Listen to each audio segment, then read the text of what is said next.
প্রাক্তন প্রধানমন্ত্রী সহ যাদের মামলাগুলো হয়েছে, মামলাগুলো যদি সঠিক তদন্ত হয় এবং আইনের শাসন প্রতিষ্ঠিত হয়, ন্যায় বিচার প্রতিষ্ঠিত হয়, আমার মনে হয় যে সকল মামলা থেকেই প্রাক্তন প্রধানমন্ত্রী শেখ হাসিনা অব্যাহতি পাবেন। জুলাই আগস্টের পরবর্তীতে যে মামলাগুলো হয়েছে, প্রাক্তন প্রধানমন্ত্রী যিনি পাঁচবারের প্রধানমন্ত্রী ছিলেন এবং দুইবারের লিডার অব দ্য অপোজিশন ছিলেন, ওনার বিশেষ করে ওনার বিরুদ্ধে 645টি মামলা হয়েছে সারা বাংলাদেশে। তার ভিতরে 443টি মামলা হয়েছে হত্যা মামলা, এবং একই সময়ে 443টি জায়গায় যে প্রাক্তন প্রধানমন্ত্রী হত্যা করেছেন, এটা বিশ্বাসযোগ্য কথা নয়।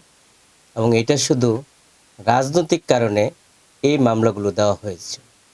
আপনারা দেখেছেন যে ইতিমধ্যে বাঠারা থানার 3টি হত্যা মামলায় প্রাক্তন প্রধানমন্ত্রী শেখ হাসিনা, দলের সাধারণ সম্পাদক প্রাক্তন সড়ক পরিবহন মন্ত্রী ওবায়দুল কাদের, প্রাক্তন স্বরাষ্ট্রমন্ত্রী আসাদুজ্জামান খান কামাল সহ প্রাক্তন প্রধানমন্ত্রী শেখ হাসিনা সহ 494 জন আসামিকে অব্যাহতির জন্য উক্ত মামলার যে আয়ু সেটা সুপারিশ করেছেন।